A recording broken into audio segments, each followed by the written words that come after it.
A sam gladna. I meni mi krče creva. Da barem ima neka bakljava ili tudumba ili barem semenke kikiriki da mi prođe glad. Ne znam ljudi kaj se dešava, kaj je ovo, kakva je to Nova godina, nema klopa, nema ništa, niko ne pjeva. Hoće li neko pjevat ovde? Hoće, hor srpskih policajaca. Daj, Geđo, budimo konstruktivni, dajte ljudi neki savjet.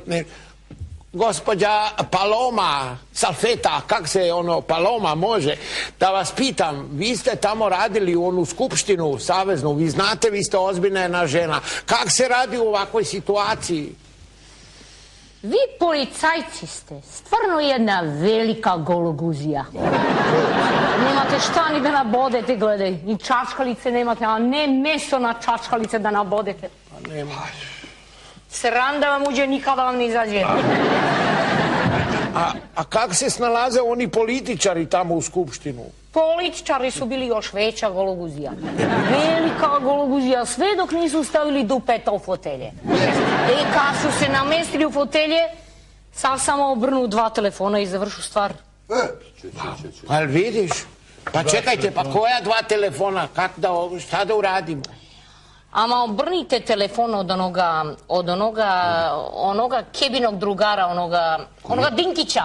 Dinkića, kad je mogu da zatvori onolike banke, da zatvori BK televiziju, će da zatvori jednu kafanu u Beogradsku. I sve ima da imate. Piće, pevači, svirači. Tačno, čoveč. Janez, zovi Dinkića. Dinkića? Aha. Pa za kaj ja da zovem? Pa on je gej 17+.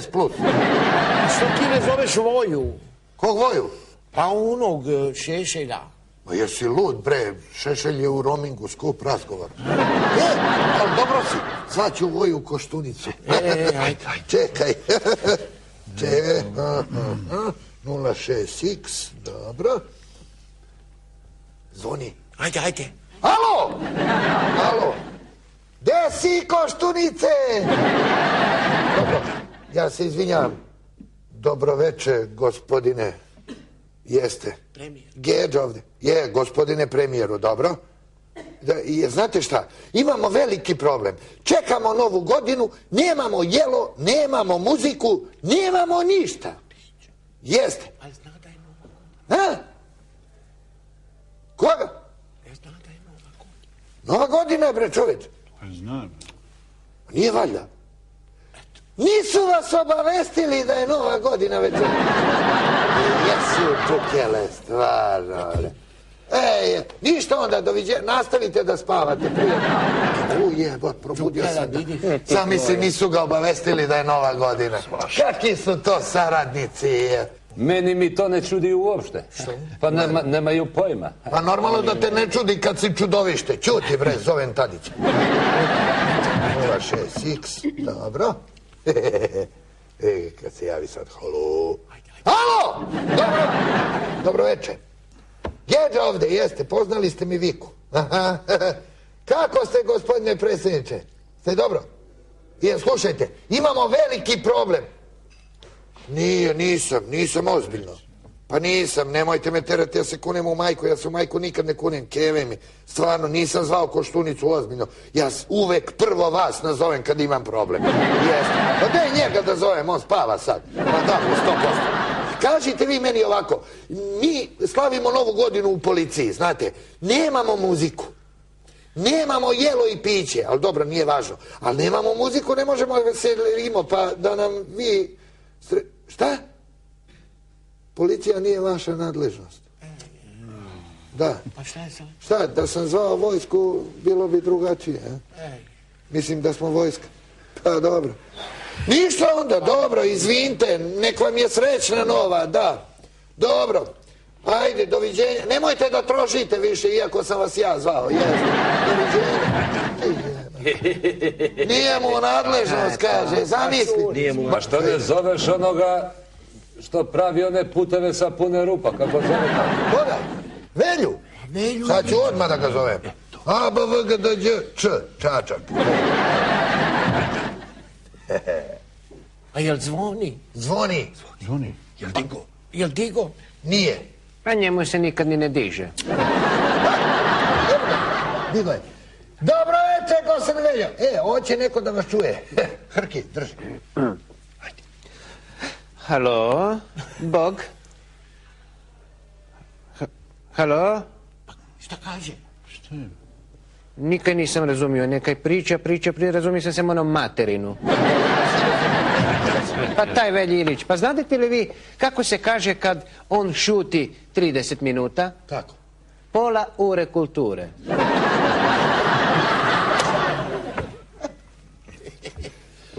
Nego ljudi, koga bre da zovemo? Daj me zvaću. Ljudi, zovete bre onoga, a šta ne zoveš tomu Nikolića? Ko bre? Ne smeš. Koga? A za kaj ti ne zoveš ove tvoje, Tačija i ovog Čekua? Koga ja da zovem? Hašim Tačija, Agim Čeku. Pa vi ljudi ne znate. Ne znate ni šta se dobije kad se okupaju Hašim Tači i Agim Čeku. Pa šta? Šta? Prljava voda i čisti kriminalci. Veze nemaju ni sa da se jede nešto. Pa šta da radimo ljudi, moramo zovemo nekog poštenog, dobrog tipa koji zna da slijedi te stvari. Čekaj, imam ideju. Zovite onog malog, Čedu Jovanovića, tak je fini, pošten dečko. Šta si rekao? On jedino u životu što je dobio pošteno, to su male boginje dok je bio u obdaništu. Nemoj zajebati. A Janez, a ti znaš kako on pjeva? Pevači pune Beogradsku arenu, a Čeda kad propeva puni beogradske zatvore. Ajde, zvaću ja ovog mog Bosanca. Kog? Šerifa Konjevića. Ne može. Što? Nije on Bosanac. Kako nije? Čuj, šerif Konjević. Pa ime mu je američko, a prezime hrvatsko. Ma ljudi, znate šta, da se ja pitam, ja bi zvao onog Mileta Kitića, ali vi bi se upišali od smeha, ali on i ja kad se dofatimo, nema više Cile Mile, tu je samo Kitić Mile. Moj Janez, ti se zezaš. Najebali smo mi večeras ovako praznih stomaka, duga je noć. Đuro, zamisli sad da nam neko jagnje padne s neba ovdje. Ja da ne bi, ne pominji mi, voda mi ide na ust. Kako jagnje, ja da ne bi. A zamisli da nam jedno glavato prasence sad uđe na vrata. Donesi vina, rumenoka tvoje. Dobro je. Ustani! Sinove! Ustani! Niko je na mjesto. Razumijem, duže, direktore, izvolite. Si! Dobro ljudi, jer se ovako dočekuje nova godina. Ne. Pa smo se mi ove godine dovoljno napljačkali, dovoljno smo radili da možemo sebi da priuštimo ovako neko lepo veselje. Gde je hrana? Nemamo para. Gde je muzika? A nemamo para. A gde su pevači? Pevači neće da pevaju bez pare. Kako neće bez para? Pa ti pevači su kao Amerikanci, druže direktore. Dok ne uzmu pare, neće usta da otvore. Pa vi ste direktor, vi nađite neko rešenje. Ima rešenje, dobro, ima rešenje. A gde su ti pevači? Pa oni su svi u onaj Grand, znate.